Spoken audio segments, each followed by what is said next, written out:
pessoal, eu sou a professora Solange Mouzinho. Primeiramente gostaria de fazer um agradecimento super especial a você que se inscreveu em meu canal, a você que tem visualizado semanalmente as minhas postagens, que geralmente eu faço nas sextas-feiras, desde o início do mês de março. Então, muito obrigada! E você que está tendo contato pela primeira vez com esse canal, convido você também a participar, a se inscrever e acompanhar também aos trabalhos que eu venho desenvolvendo no ensino básico na rede estadual aqui da Paraíba. Vocês acompanharam o desenvolvimento de um projeto intitulado Somos Mulheres, Somos Luta, Somos Plurais, que eu desenvolvi no mês de março do ano de 2021 em referência ao Dia Internacional da Mulher. Então vocês observaram que foram várias temáticas que foram discutidas ao longo do mês de março, né, nessas lives, e essas lives possibilitaram os estudantes a ampliarem o seu conhecimento em relação às pautas de lutas das mulheres. Agora, nesse ano de 2024, eu também fiz uso do Instagram para fazer essas discussões, porque a minha escola, ela está nesse momento em reforma e por conta disso nós também estamos trabalhando nesse ano de forma remota.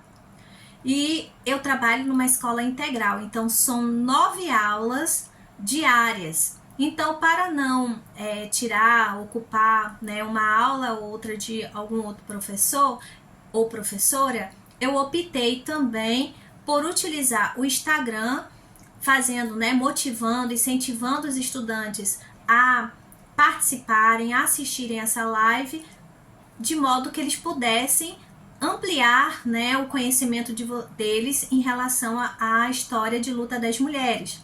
Então, hoje vocês vão começar a assistir essas lives.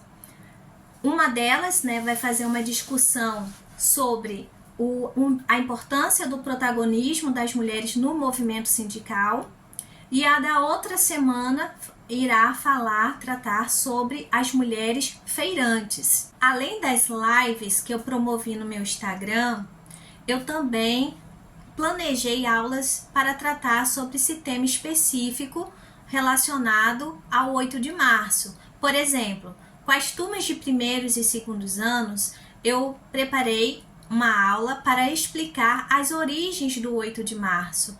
Muitas vezes, né, pelo senso comum, as pessoas acreditam que o 8 de março é o dia de entregar um bombom ou uma flor para uma mulher, dizer parabéns, mulher, pelo seu dia. Mas não sabem, não têm conhecimento sobre a história de luta que está por trás dessa data. Quem realmente idealizou essa data? Então, o 8 de março é uma data muito significativa e ela foi criada para justamente ter uma data específica para se fazer memória à luta das mulheres, né? Que, por exemplo, no século XIX, as mulheres lutaram muito pelo direito ao voto. Inclusive aqui no Brasil, o voto feminino só vai ser conquistado na segunda metade do século XX. Então, eu promovi essa aula, planejei essa aula para explicar para os primeiros e segundos anos, né, as origens do 8 de março. Em um segundo momento, eu planejei uma aula para tratar sobre a violência contra a mulher. Nós sabemos que os dados, né, de violência contra a mulher, ela tem crescido, né? A cada ano ela tem aumentado.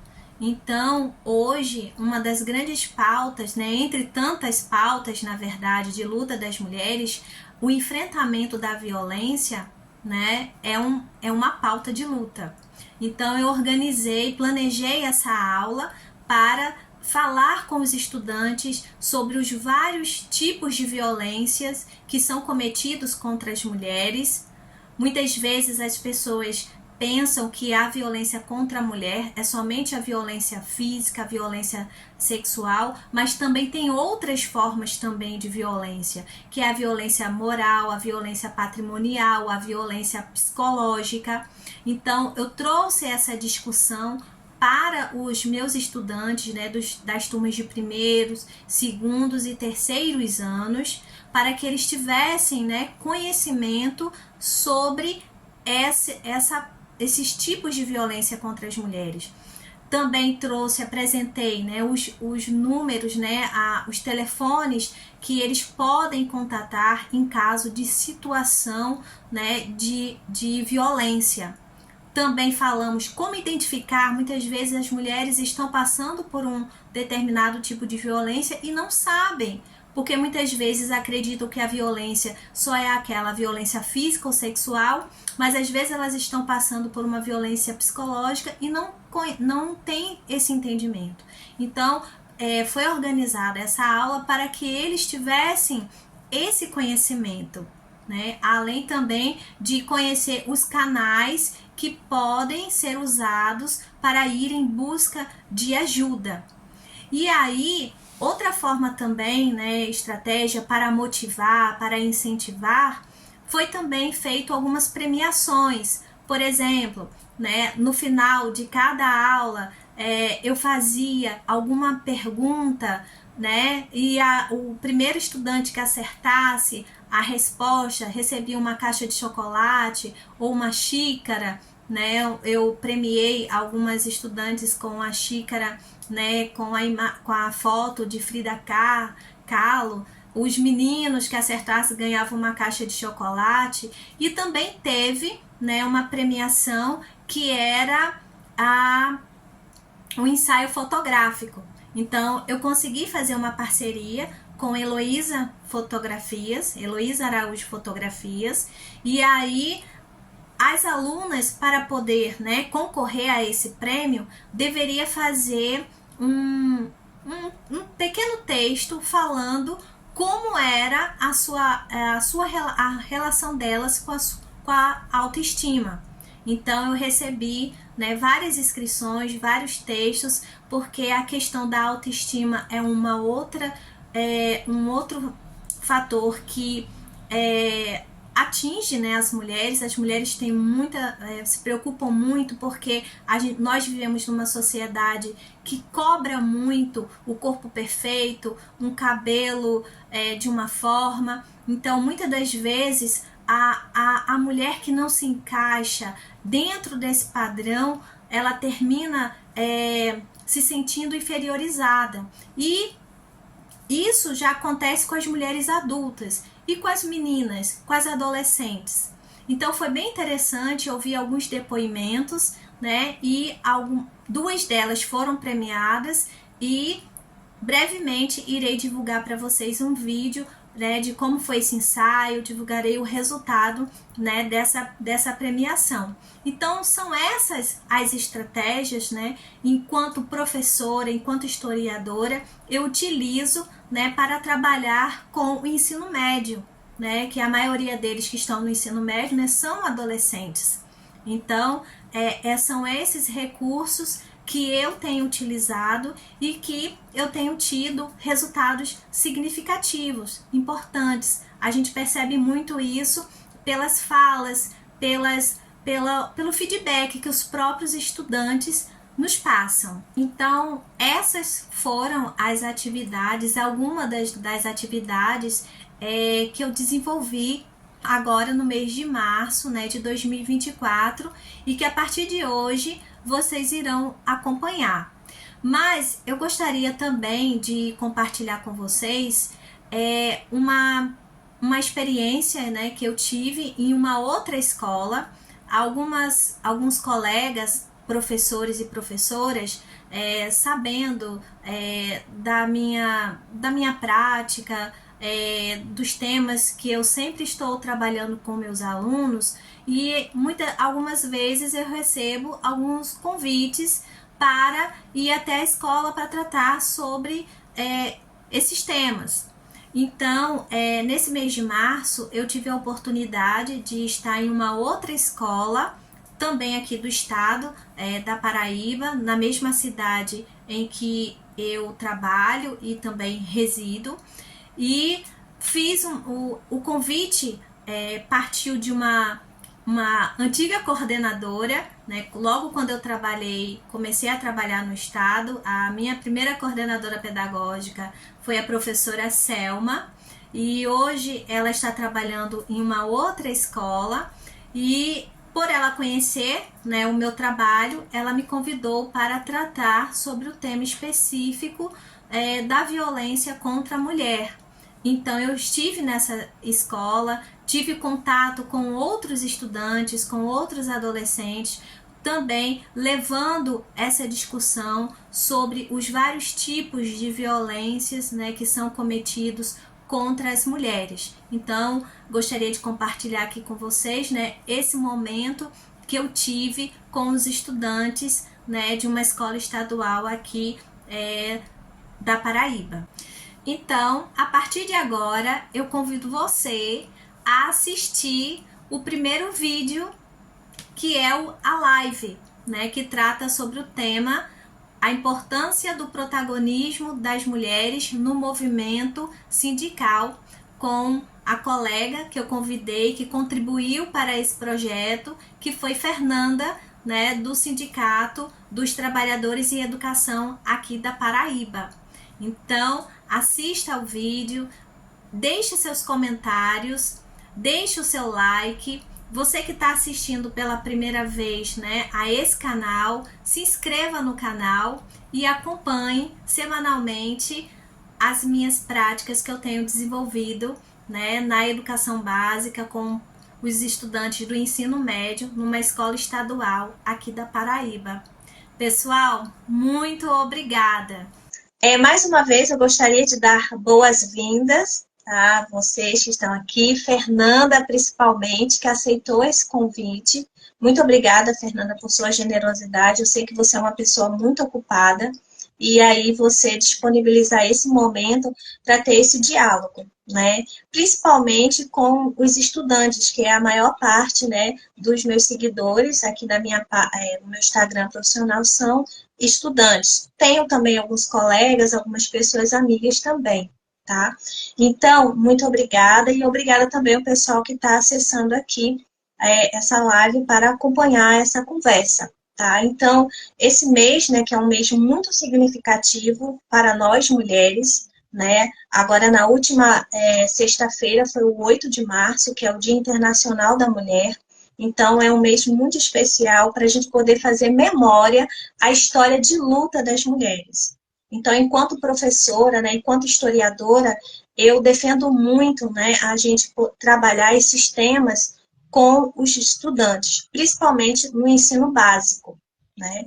Então, sempre desenvolvo projetos e não está sendo diferente esse ano. Então, esse mês de março, eu estou com a segunda versão do projeto Somos Mulheres, Somos Luta, Somos Plurais. Então, como eu trabalho numa escola integral, então, muitas das vezes, a gente não tem muito espaço para desenvolver tantos temas que nós gostaríamos de discutir.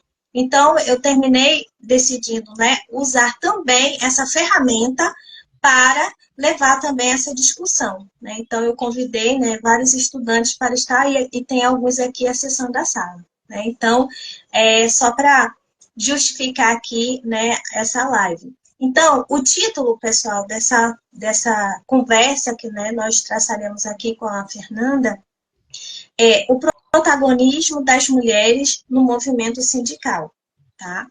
E aí, quero fazer a apresentação da nossa convidada, né, para vocês conhecerem, tá? É a Fernanda, certo? Então, eu vou apresentar aqui, Fernanda, para vocês conhecerem um pouquinho ela, tá? Então, Fernanda França, ela é bacharel e licenciada em Ciências Sociais, mestre em Sociologia, doutoranda em Educação, professora da Rede Pública do Governo do Estado da Paraíba, diretora do Sindicato de Trabalhadores e Trabalhadoras em Educação, do Sintep-PB, conselheira estadual de Educação, membro do Fórum Estadual de Educação e do Confundeb, e pesquisadora ISTDBR e do Grupo de Pesquisa Educação e Educadoras da Paraíba, né? Então, vejam que nossa convidada é uma pessoa muito experiente, né, pesquisadora, né, nessa temática,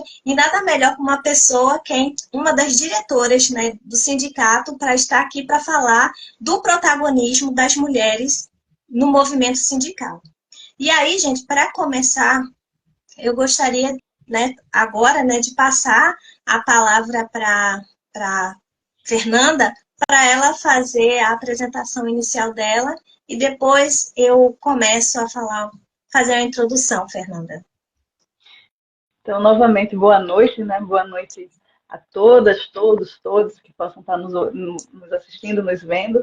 Assim, primeiramente, eu queria agradecer, Solange, né, pela oportunidade da fala. Eu acho que é sempre muito importante todos esses espaços que a gente pode estar criando, né, e aumentando o nosso alcance para debate, para esclarecimento, assim. E eu sei da sua militância, do quanto você traz, assim, traz a educação como militância. Eu acho que isso é muito importante, porque eu acho que nada casa mais, né, com a função da educação, se não essa, que a gente milita pela educação, né, pelo alcance dela, para que ela de fato se realize em sua completude.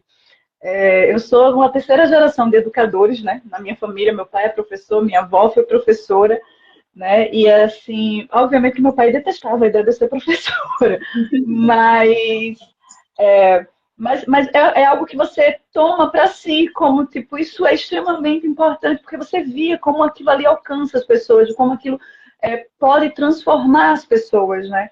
E eu acho que a gente toma isso como missão, é bem a ideia da vocação, né, que a gente abraça. Então, assim, eu queria começar agradecendo, né, por essa oportunidade, né? O tema que a gente vai falar é algo que, querendo ou não, tá nessa minha vivência, né? Eu comecei no movimento estudantil com 16 anos, né? Hoje em dia tô super feliz que os estudantes estão voltando a se mobilizar, voltando a ter essa consciência de cidadão, né? Eu estou aqui na escola, mas eu não estou aqui só para receber os conhecimentos dos professores, eu estou aqui como um ser que cria, que atua, que intervém.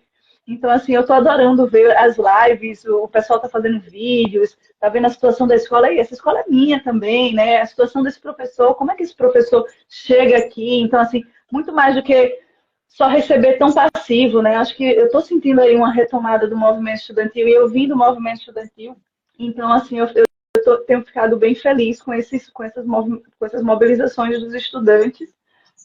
Como eu disse, eu vinha desde dos meus 16 anos de ensino médio mesmo, e acabei não saindo, né? A gente acabou indo para a universidade e fiz movimento estudantil na universidade até chegar agora no Sindicato dos Trabalhadores e Trabalhadoras em Educação, que é o Sintep.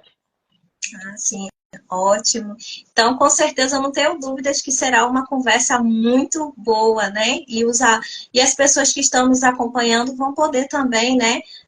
Assim, aproveitar também para ampliar a sua visão sobre determinado esse tema que a gente nos propomos a falar hoje, né? Então, gente, para começar, né, esse momento, eu gostaria, né, de começar com uma frase. E aí, né, vou abrir aspas para ler para vocês essa frase. Abre aspas, porque entendo que é melhor morrer na luta do que morrer de fome. Fecha aspas. Então, de quem é essa frase? Quem proferiu essa frase? Né? Então, essa pessoa disse que era melhor morrer na luta do que morrer de fome.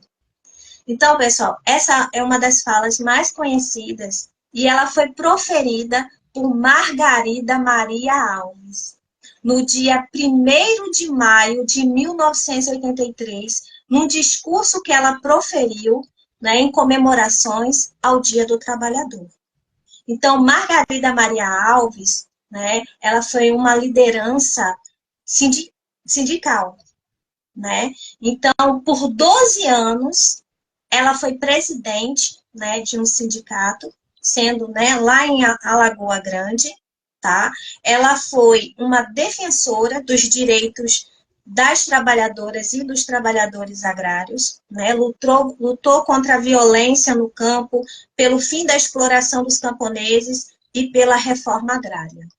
Sendo que no dia 12 de agosto do mesmo ano que ela proferiu, né, essa frase, de 1983, ela foi assassinada na porta de casa com um tiro de espingarda, né, no rosto dela.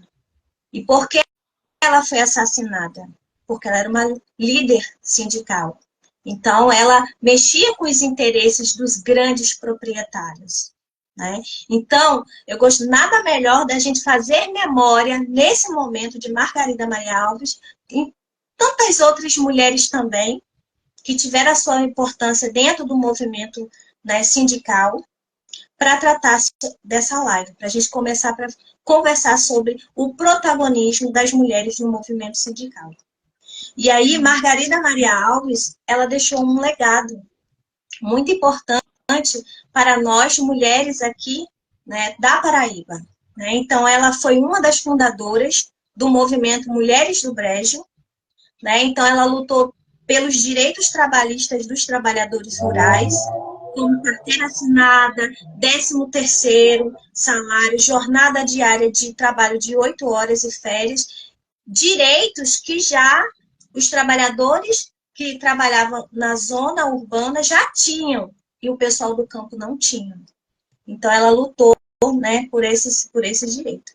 E, além disso, né, fazendo ainda memória, há 21 anos, né, há mais de 20 anos, ocorre a Marcha das Margaridas, né? Então, é quando as mulheres de vários movimentos sociais se reúnem e marcham e vão até Brasília para reivindicar, fazer memória à história dessa grande líder sindical, que foi Margarida Maria Alves, né? E também para lutar pelos direitos das mulheres que vivem no campo, né? Inclusive, o projeto que eu venho desenvolvendo, eu sempre chamo a atenção. A gente, quando vai falar em mulheres, a gente precisa falar no plural, né? E a gente precisa também que a realidade da mulher que vive no campo é diferente da mulher que vive nos centros urbanos, né? Então, a gente não poderia começar a fazer essa fala, né, sem fazer referência, né, a essa paraibana que foi uma grande líder,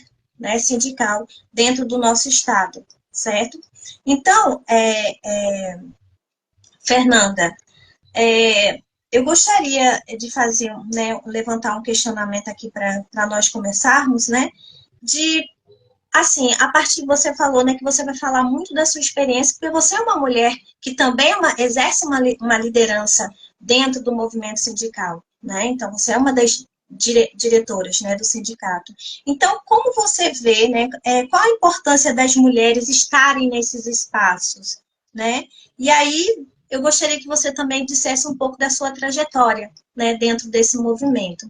Então, qual a importância das mulheres estarem nesses espaços? Olha, Solange, assim, é muito, muito bom, né, começar a conversa com a Margarida Maria Alves, né, essa questão da mulher no sindicato é um debate, assim, que a gente está muito associado. O próprio 8 de março, né, é uma coisa que eu estava até vendo agora, que muitas vezes as pessoas desassociaram, isso é uma coisa até que dentro do Conselho Estadual da Educação, eu estou falando com algumas pessoas para que a gente transforme. O 8 de março ele já está no nosso calendário escolar, mas que a gente transforme de apenas um dia de homenagem ao Dia da Mulher, mas um dia de luta, né, de combate à violência contra a mulher, né, porque infelizmente a gente ainda tem muitos casos de violência. E o 8 de março ele foi sugerido pela Clara Zetkin, né? Foi a Clara Zetkin que instituiu o 8 de março. E quem é ela, se não uma lutadora, né, marxista, né? E aí, professora de sociologia acaba trazendo a aula de sociologia para o debate, né? Que estava lá preocupada com a situação das trabalhadoras, né? Ali, já ainda no século XX, né? Início do século XX, mas era justamente a situação como estavam as mulheres dentro das fábricas, como elas estavam. A gente sempre faz a alusão às tecelãs que foram queimadas vivas numa greve, né? Mas aquilo ali é simbólico para se pensar toda a estrutura como as mulheres trabalhadoras elas eram encaradas e que infelizmente ainda somos, né? Com salários diferenciados, né, com assédios. Então, assim, a situação da mulher, ela obviamente não é a mesma do início do século XX, mas também não é, a gente não conseguiu superar tudo que a gente precisava superar, né? Ainda existem muitas questões que ainda nos prendem como se a nossa condição, a nossa existência, a nossa natureza, né? Existe uma natureza que nos limita, né? A gente ainda, infelizmente, tem que lidar com isso. E aí é interessante pensar que o quanto o 8 de março, o ser mulher é político, né? Como o ser mulher é político. E isso, assim, acho que se a gente parar para pensar que a instituição da data, né? 8 de março, veio de uma comunista, né? Pensando e refletindo as condições de trabalho da mulher trabalhadora dentro das fábricas, mais ainda nos faz pensar no quanto a gente precisa refletir sobre a condição da mulher, que a gente meio que despolitiza quando acha que é só entregar flores e chocolates e parabéns, você é mulher. Não, somos mulheres que estamos dentro de um contexto social em luta para existir e resistindo, né? E tentando resistir aqui a todos esses ataques que, infelizmente, eles se mantêm na nossa sociedade. Então, assim, a presença nos sindicatos, nas organizações, é algo que é extremamente essencial para a mulher trabalhadora, né? Tanto para a garantia do seu local de trabalho, né? Para que ela possa ter boas condições de exercer o seu trabalho, como também é mais sensível, né? Muitas vezes é relegado às mulheres o trabalho doméstico, né? Então, assim, uma das coisas que as mulheres mais sabem é o preço da feira, né? O preço dos alimentos. Então, ela sabe o quanto custa, né? A redução, quando se reduz o trabalho. Por exemplo, uma tarifa de ônibus, quando aumenta, qualquer pessoa vai dizer, foi só 5 centavos. Peraí, mas não é 5 centavos, não. São 5 centavos que vai afetar toda a escala que atinge a cesta básica, e a cesta básica vira a meta para todos os outros, e isso é organização, é uma forma de pensar muito doméstica, né? Muito assim da casa, de organização da casa. Então, assim, as mulheres elas têm têm que lidar com isso desde muito cedo, né? Do controle financeiro, da organização de uma casa. E no trabalho sindical, ela também começa a entender toda essa existência política, todo esse debate que vai desde a organização da casa ao local de trabalho. E como se organizar, se associar, é imprescindível para elas existirem, para elas continuarem existindo no campo político, né? Então, por exemplo, são questões que vão desde a maternidade, né? Desde uma gestação, de como é que eu vou colocar meu filho, onde ele vai ficar, né? E aí, enfim, pensa em toda a dificuldade que é, hoje em dia mesmo, a gente parar para pensar o que é a licença maternidade, o que é o direito à creche, né? São questões que só foram pensadas para a mulher trabalhadora, né?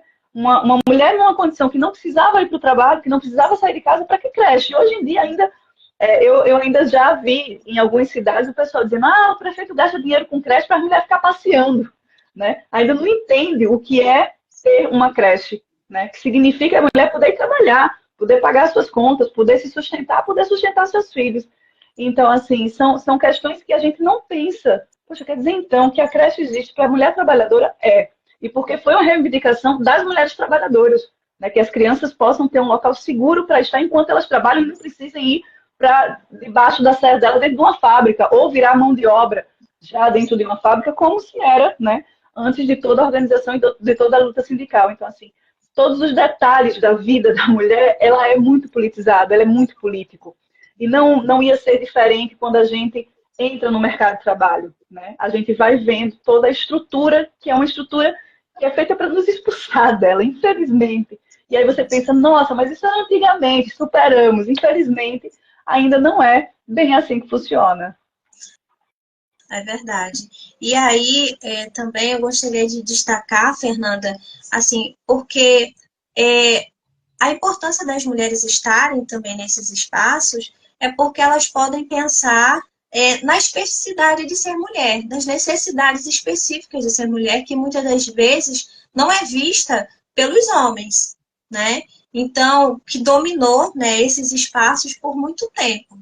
Tá? Né? Então, é importante que as mulheres tenham o interesse, né, que elas se coloquem de estar nesses espaços para justamente pensar em direitos. Por exemplo, agora saiu uma lei, agora recentemente, né, no caso das mulheres, né, que tem a questão das cólicas menstruais, que agora vai ter, né, vai ser agora lei, porque realmente tem mulheres que em determinadas situações ela fica impossível ela trabalhar. Então vai ter uma lei agora, né, que vai permitir que ela passe esses dias, né, que é mais complicado para que ela possa se recompor, né, passar por esse momento. Então, precisa também de ter mulheres para pensar nisso, porque há algo específico, né, que é das mulheres, então ela precisa ser pensado pelas mulheres. E aí, outra coisa também que eu achei bem interessante na sua fala, que eu gostaria, né, da gente aprofundar mais um pouco, né, dessa sua experiência, né, para falar também dessa, como você hoje, né, é uma mulher que se tornou, está dentro do sindicato, né, exerce também um papel de protagonismo, né, que você é uma das diretoras, mas isso não é algo que foi construído de ontem para hoje, né, de ontem para hoje, né, é algo que já você vem trabalhando isso desde a sua adolescência. Então, você falou, né, que desde os 16 anos que você estava no movimento estudantil, né? E também eu vejo isso, porque muitas das vezes os estudantes, né, se fala hoje tanto, né, na questão de ressaltar o protagonismo dos jovens, né, dos adolescentes, desenvolver a autonomia deles, mas muitas das vezes parece, né, pelo menos parece que tá um pouco acomodado, tá acostumado a sentar na cadeirinha, sentar e só ouvir na hora, por quê? Porque para pensar, para fazer, dá trabalho, né? Então, é algo que a gente vê, mas que bom que isso tem mudado, né? Como você ressaltou, que agora nos últimos dias aí tem um movimento estudantil, parece que acordou, né? E aí tá reivindicando, né, direitos. E eu sempre falo isso com os alunos, né? Principalmente com as meninas também, da importância de ter os grêmios estudantis nas escolas, que é um importante espaço. E ali para também estar as meninas, né? Para pensar também o que eles precisam, né? Dentro da escola. Pensar a questão das aulas, pensar a questão também da estrutura, né, das escolas. Então, é importante, né, esses espaços, né, para poder pensar, reivindicar direitos, né? Então, Fernanda, aí eu queria que você falasse mais um pouquinho dessa sua experiência, né, enquanto no movimento estudantil, para, né, levar essa inspiração também para os adolescentes, né, os mais jovens que estão nos ouvindo agora. Sim. É engraçado que hoje a gente tá, eu vim de uma atividade da CUT, né, que era justamente violência contra a mulher, tolerância nenhuma. E eu tive bem essa fala no sentido de, caramba, eu tenho muito, assim, admiração pelas mulheres que hoje estão no movimento sindical, que já são, já tem mais idade do que eu, né? Eu fui da Secretaria de Juventude, né, do Sintep, mas eu não sou tão jovem, não sou nada jovem, mas elas são mais antigas, e eu fico, assim, pensando no quanto era difícil, porque, assim, a gente dentro do movimento sindical, não só do movimento sindical na política, a mulher na política, nos espaços de política, é muito difícil, né? Tem dias que simplesmente a gente tá tão cansada que diz assim, não, hoje eu não quero lutar, sabe? Aquele dia que eu sempre assim, você não quer. E é difícil, e eu fico imaginando quanto devia ter sido muito mais difícil para elas em outros tempos, né? Digamos, há 30 anos atrás, como era elas quando começaram essa luta sindical, né? E eu fiz essa fala. E assim, e aí foi interessante elas relatando atitudes de violência que elas tiveram que enfrentar de companheiros do sindicato, de companheiros da CUT, né, dos companheiros socialistas, né, e de como elas resistiram e se fizeram presentes ali, né, de atos que era mais escancarado, né, e aí acho que a violência era mais escancarada, né, era mais nítida, assim, mais jogada na cara, e elas resistiram. E é engraçado porque é bem isso, sabe, Solange, o quanto a nossa existência da mulher, ela é coletiva, né? A gente vê uma mulher e ela nos fortalece, né? O contato com as outras mulheres, a fala com a outra mulher, fortalece a gente, a experiência dela. Então, assim, acho que a gente é um ser bem coletivo, né? A gente foi feito Sim. para viver e se fortalecer nessa forma. Então, acaba que aquela história sua não é só a sua história, é a história de várias outras em vários momentos, em algum momento da sua vida. Então, assim, quando eu comecei no movimento estudantil, eu tinha 16 anos, e era muito engraçado quando eu paro para pensar, porque, assim, eu tinha uma visão, assim, muito ingênua, porque o espaço político é um espaço masculinizado, que isso é uma coisa que eu tenho falado, né? É como se você tivesse um jeito de se vestir e ele tem que ser masculinizado, né? Então, tipo assim, eu já militava com 16 anos e aí eu usava roupas bem folgadas porque eu ia falar dentro de salas de aula, passava nas escolas, e aí eu não queria que as pessoas me vissem como uma menina bonitinha, me sexualizassem. Na verdade, eu não tinha palavra ainda para dizer o que era. Então eu ficava o mais jogada possível, o mais assanhada, o mais feia, tentava me descaracterizar ao máximo, me desfeminilizar, para que eles pudessem escutar a minha voz e não ficasse objetificando o meu corpo. Era essa a minha forma de militar já, e eu nem sabia de nada disso, né? A gente não tinha conceito, a gente não tinha precisado, mas a gente sabia que se eu chegasse lá toda arrumada, bonitinha, eles iam ficar mais tempo dando em cima de mim, assoviando, fazendo graça, né? Olhando o meu corpo e não escutando a minha fala. E aí eu já fazia essa militância largada, como se para eu ocupar um espaço político, um espaço público, sendo mulher, eu tinha que ser masculinizada, né? Tipo assim, me desfazer daquilo que me feminiza, que me feminiza, né? Que me deixa feminina. Então, eu adotava esse aspecto largado.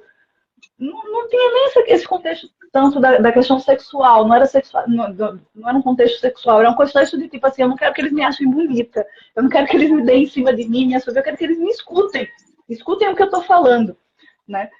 E aí eu já adotava isso. E levei um tempo até entender que, não, isso aqui sou eu, né? Essa presença, esse corpo é meu. E assim, eu não posso esconder ele como sendo errado eu estar nesse corpo, eu ocupar esse espaço, né? Com esses olhos, com cabelo, ter essa aparência física. Porque a sensação que eu tinha, eu era mais bonitinha, tá, gente? Para quem tá me vendo agora, eu era mais bonitinha quando eu era mais jovem. Então isso me incomodava, né? Aquela coisa parece estranha, mas me incomodava porque parecia que as pessoas não iam escutar o que eu estava falando. E isso me incomodava muito. E aí eu precisava me desfazer disso, para não ficarem focando. E aí... Estão dizendo aqui que você está linda, viu, Fernanda?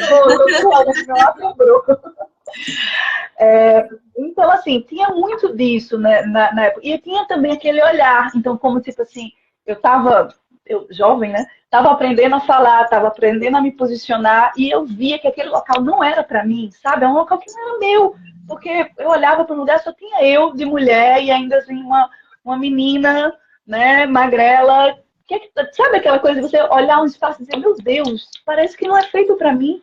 Não sei o que eu estou fazendo. Eu sabia que eu estava errado em estar, parecia, né? A sensação que eu tinha é que eu estava errado em estar ali, mas existia algo em mim que dizia que eu precisava estar ali, né? Um espaço extremamente masculinizado, com vários homens, mesmo que jovens ou mais velhos, mas não tinha muitas mulheres, né? Porque não era um espaço para as mulheres. E mesmo lá, você estava o tempo todo sujeita a tanto ser cantada e ser desqualificada politicamente, quanto você também estava para ser desmoralizada, né? Porque está ali, porque está afim de alguém, ou porque está querendo alguém, porque a gente é essa criatura que é para servir, né? Para ser um objeto para servir o olhar do homem, o olhar de alguém. Parece que fazer política não é o nosso lugar, a gente não tem que estar ali. E tudo trabalha para que a gente não esteja ali. Então, assim, eu confesso que eu me manter na política foi ato de muita teimosia, né? E porque é algo que você sente que precisa estar ali, precisa fazer aquilo e não deixar de fazer o que você precisa, que você sente que é preciso fazer, ocupar, porque existem 1 milhão de coisas, de dificuldades. Mas isso é uma coisa que eu tenho, assim, hoje, feito sempre o exercício do olhar, sabe? Eu olho para os lugares e digo, nossa, só tem homem. Por que só tem homem aí, né? Tipo, todos os lugares, eu estava ontem na Assembleia Legislativa, você olha assim, a maioria homens, até os funcionários, né? Até quem está servindo o cafezinho da Assembleia Legislativa são homens, né? Assim, de tanto que o espaço não é feito para as mulheres ocuparem, né? E, obviamente, quando a gente chega, a gente se acha uma criatura estranha ali naquele ambiente extremamente masculinizado. E aí, obviamente, o que o seu falar, você acha que está falando errado, né? Porque você não fala daquele mesmo jeito, você não consegue ser, muitas vezes, assertiva, porque eles foram treinados e é um ambiente que eles estão extremamente em casa, extremamente confortáveis, acostumados. E já você está ali respirando, achando que até a sua respiração pode ser motivo de chacota, motivo para, né?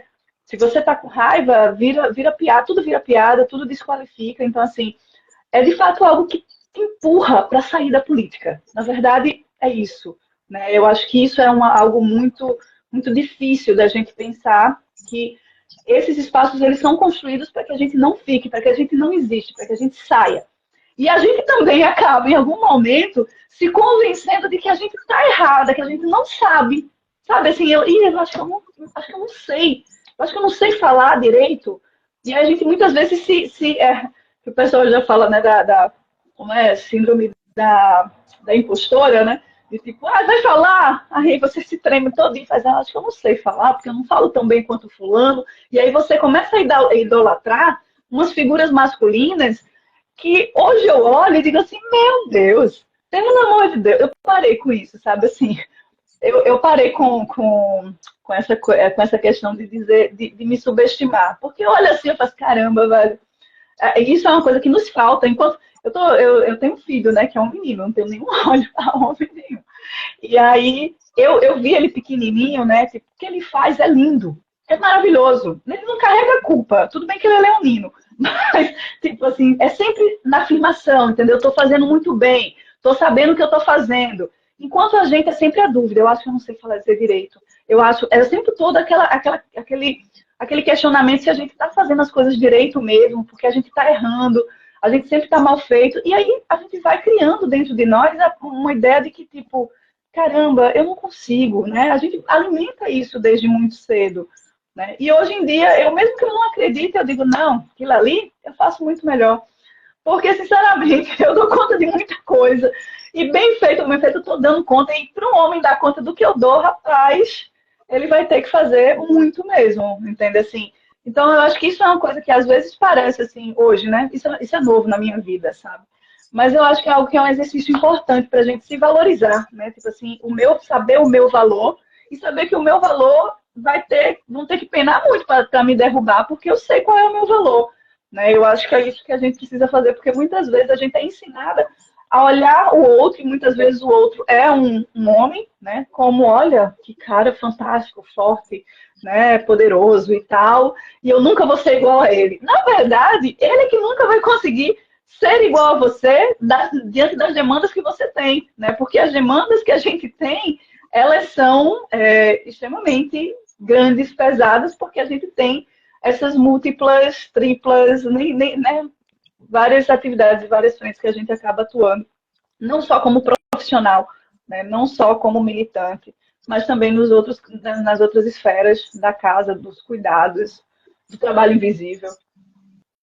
Exatamente, mas Fernanda, o seu depoimento agora, né, dessa trajetória, né, que você fez primeiramente dentro do movimento estudantil, assim, eu realmente fiquei impactada, né? Não tinha parado para pensar na dificuldade. E olha que você é uma mulher jovem. Isso não faz muito tempo. E mesmo assim você percebia o quanto que esses espaços eram masculinizados. Então, quer dizer, você se descaracterizava, né, enquanto pessoa para você, eu acredito, né, como você tinha essa preocupação, porque se eu tiver mais arrumadinha, ele vai entender que eu vou levar uma cantada, não vai prestar atenção na minha fala, mas, né, vai sexualizar, né, nesse sentido. Então, eu fiquei pensando, realmente essa sua fala demonstra o quanto que também que é preciso, né, ter mulheres nesses espaços e que também não é fácil estar nesses espaços, né? Porque, como você bem falou, né, os homens, eles tá nesse espaço, né, há milênios, há muito tempo, há séculos. E a inserção das mulheres dentro desses espaços ainda é muito recente, né? Então, realmente, é importante, só assegura a necessidade de estar nesses espaços, mas também sabendo que também é um desafio. Que é aí que entra a questão da... Eu acredito que uma coisa também que nós mulheres precisamos trabalhar muito é a questão da autoestima, né? De acreditar em nós mesmos que nós podemos fazer aquilo, né? E também, enfim... Mas esse seu depoimento, assim, eu fiquei impactada, eu não tinha parado para pensar nisso. Até quando eu estava relendo, né, assim, a trajetória de Margarida Maria Alves, então a autora, né, que tem uma pesquisadora, né, que fez uma pesquisa, né, sobre a vida dela, aí diz que ela, né, passou 12 anos, né, sendo presidente de um sindicato, que dentro do contexto ali que ela vivia, final da década de 70, 80, isso não era comum, uma mulher ser presidente de sindicato. Mas sempre que eu li essa frase, eu não problematizei. E agora você trouxe essa experiência, eu comecei a problematizar. Aí pensar o quanto que realmente é desafiador.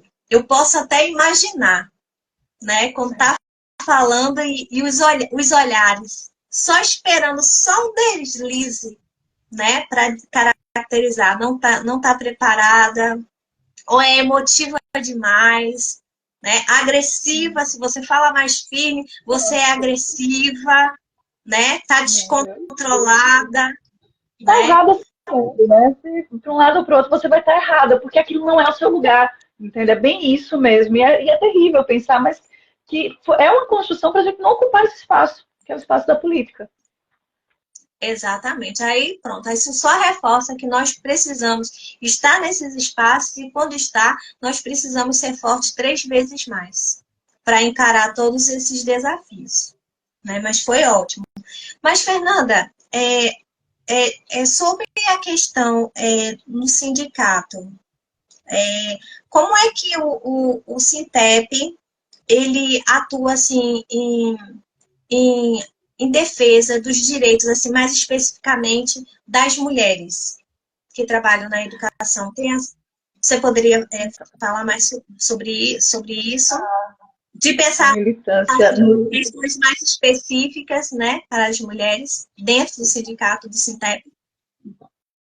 Na militância do Sintep, tem toda uma trajetória, né? Tem a minha trajetória também de não saber. Eu vim do movimento estudantil e o movimento sindical ele tem uma outra estrutura, né? E também o movimento estudantil eu lidava com jovens como eu, né? O movimento estudantil você enfrenta esse machismo, enfrenta essa estrutura difícil de lidar, mas você ainda está lidando com a questão na sua mesma geração, né? Quando vai para o movimento sindical, aí você ainda tem o problema da questão geracional também ali, né? Porque você vai lidar com pessoas que tinham uma estrutura, que vêm de uma estrutura, de uma forma de fazer política de um outro tempo, né? De um outro tempo, mas que se mantém e eles vão perpetuar as práticas. Só que, assim, isso aqui que é um recorte que muitas pessoas não veem, né? As pessoas veem os sindicatos como uma estrutura, assim, você vê aquela fachada, mas quando você entra no sindicato, aquilo ali é um universo. Aquilo ali é um verdadeiro universo que tem de tudo que você puder imaginar, né?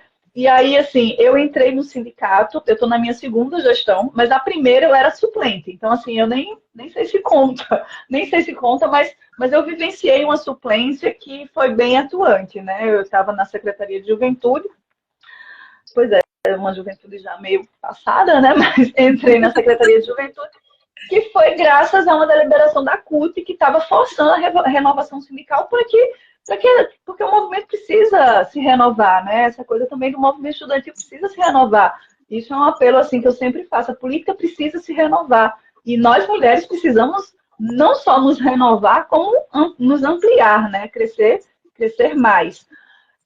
E aí, nessa gestão agora, eu estou na Secretaria de Gênero, Etnia e Diversidade, que já deu para ver que é uma secretaria que tem muita coisa, né? Se você parar para pensar, uma secretaria só para gênero, etnia e diversidade, tipo, é muita coisa para uma secretaria só, porque, de fato, era algo que, no início, assim, hoje é um processo, tá? A gente entende como um processo. não se pensava nessa questão de gênero, nem nessa questão da mulher. A mulher, e aí era um pensamento que, assim, eu já tinha bebido dessa fonte quando eu era do movimento estudantil, né, que era tipo, a questão é a classe, a questão é a luta de classe, a questão é o enfrentamento. Né? Se a gente conseguir ter uma luta, se a gente resolver o problema da luta de classe, a questão de gênero, a questão racial, ela vem junto, né? O novo homem que é necessário ser construído para a nova sociedade, uma sociedade mais igualitária, menos capitalista, ela vai transformar, né, esses homens e vai trazer os espaços para as mulheres, é todo assim, né? O discurso era bem esse, né? E até você começar a perceber que os seus companheiros não é bem assim, né? Porque o machismo, ele continua. O machismo, o racismo, ele pode continuar mesmo numa outra conjuntura, que é a classe, né? A classe e raça, né? Como é? Nossa, eu esqueci agora até o texto da Angela Davis, que ela fala, né? Classe, raça e sexo, né? Acho que é isso. Que são as categorias, elas podem existir mesmo em outra estrutura social, não é porque se a gente implantasse um socialismo, uma outra sociedade, que tudo estava lindo, maravilhoso, né? Porque acho que as pessoas meio que criam isso, as pessoas iam virar encantadas, todo mundo feliz. Bem, não é assim que funciona, as coisas ainda iam precisar de enfrentamento, ainda iam precisar de um debate. E aí no sindicato, tentando focar mesmo na questão do sindicato, é isso, a gente não tinha essa preocupação, inicialmente os sindicatos não tinham essa preocupação com a questão da mulher. E aí foi bem interessante que esse ano o Sintep faz 50 anos, né? Ele é fundado em 74, né, como ANTEP, como uma associação, porque a gente ainda estava num período de ditadura militar, e vai até 1993, que é quando ele vira o Sintep, né? E aí ele ainda leva um tempo até ser criado a primeira secretaria de mulheres. Levou tipo, eu não conheço, quer dizer, eu conheço de nome a Valquíria, acho que o nome dela é Valquíria Lencar, que era uma sindicalista lá do Sintep, né? Que foi aqui, tipo assim, brigou pela existência da secretaria, porque existiam especificidades, que a mulher trabalhadora tem especificidades e que os homens não vão dar conta desse processo, né? Então, assim, é algo ainda muito novo, sabe, Solange? Eu estou contando essa trajetória toda, mas para dizer que, apesar da mulher trabalhadora ela se fazer presente no mercado de trabalho e na organização sindical já há algum tempo, pensar ela como um sujeito que tem especificidades e que os homens não vão dar conta, né? Pelo menos não nessa geração. Eu espero que no futuro a gente consiga dar conta, que eles consigam dar conta. Mas existem questões que são muito específicas para as mulheres. E aí a gente precisa estar atuando nisso. Por exemplo, são coisas assim que dói, né? Todo dia que a gente está com disposição para mexer nesses assuntos, né? Por exemplo, hoje, para falar uma coisa bem atual, a nossa licença maternidade. Está tendo perca salarial quando a gente fica... A mulher está grávida, né? Engravidei, vou tirar minha licença maternidade, eu perco minhas gratificações, né? E você sabe que a gente tem, principalmente nas escolas integrais, o salário, né, o rendimento acaba sendo muito composto por gratificações. E aí a gente perde isso naquele momento em que você está tendo um filho, que você está mais sensibilizado, que você está mais necessitando, que aí é onde você começa a gastar mesmo, né? Aí você vai ter isso é impensável, tá? E extremamente desrespeitoso. Fora outras situações, né? Das violências cotidianas, dos assédios, né, que a gente enfrenta dentro da escola, seja entre professores, seja entre alunos, professores, enfim.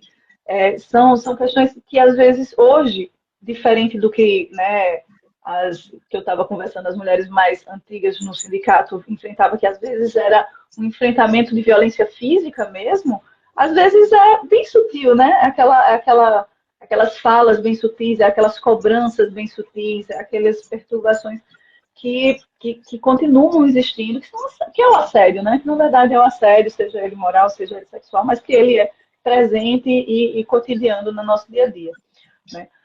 A gente está enfrentando vários casos, por sinal, que isso foi algo que a gente está preocupado e a gente está pensando em como, por exemplo, o governo do estado chegou a falar, né? Chegou a comentar com a gente que pessoal do Recursos Humanos do Governo do Estado, que muitas mulheres estão fazendo pedidos de remoção de sala de aula de escolas por conta de tentar esconder dos ex-companheiros de onde estão trabalhando, porque estão sendo perseguidos, né? E que, assim, a gente precisa ter algum tipo de cuidado nesse sentido. Só que, ao mesmo tempo, a gente que está no nosso ambiente de trabalho, a gente muitas vezes não sabe o que os nossos colegas estão passando, né? Qual a situação. Mas que isso tem sido algo muito recorrente. Eles falaram de mulheres solicitando, né, de professoras solicitando esse tipo de remoção porque estão se sentindo perseguidas por ex-companheiros. Então, assim, existem muitas situações muito delicadas e muito complicadas. Infelizmente, como eu disse, ainda é algo muito novo, né, dentro do nosso sindicato.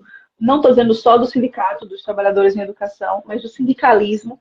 Como eu disse, eu estava num evento agora mesmo da CUT, que tinham mulheres de vários sindicatos, e ainda a gente sempre fala assim, a gente precisa de formação, e aí eu insisti, precisa de formação dentro do sindicato, porque ainda é incrível, porque assim, eu vim do movimento estudantil e eu enfrentei muito isso, né, dessa questão do machismo, dessa coisa toda, que me fez me desligar de algumas coisas, de algumas lutas, que eu achei que não é bem assim, e acabar até me enveredando mais pela questão do feminismo, porque também acho que é importante que as mulheres tenham esse espaço, né? Minha pesquisa na universidade, eu pesquiso justamente quando é que a mulher começa a reivindicar direito de voz política, né? E aqui no Nordeste, né? Você trouxe a Margarida Maria Alves, mas ainda é incrível parar para pensar como ainda é algo muito novo, né? Assim, ainda é algo que está sendo construído.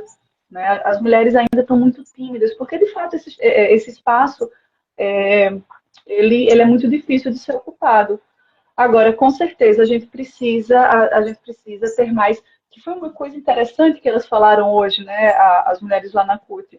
Elas falaram que existiam grupos, eu até anotei aqui, grupos GTs para temáticas. Vamos conversar, porque é isso. A gente sabe como é que a gente fazia? A gente se juntava, colocava uma temática e começava a trocar experiência. Ah, na minha escola acontece isso, na tua escola faz como. E só o fato de saber quais eram as violências que a gente estava enfrentando, conversar, sabe? Que isso aí é uma coisa interessante para a gente parar para pensar, que o fazer política da mulher é diferente. É o nosso jeito de fazer política. Os homens, né, muitas vezes querem ridicularizar esse nosso jeito. Ah, estão fazendo fofoca, estão fazendo futrica, estão conversando besteira. Porque é uma forma de tentar dizer, isso não é político. Quando, na verdade, isso é político, sim. Né?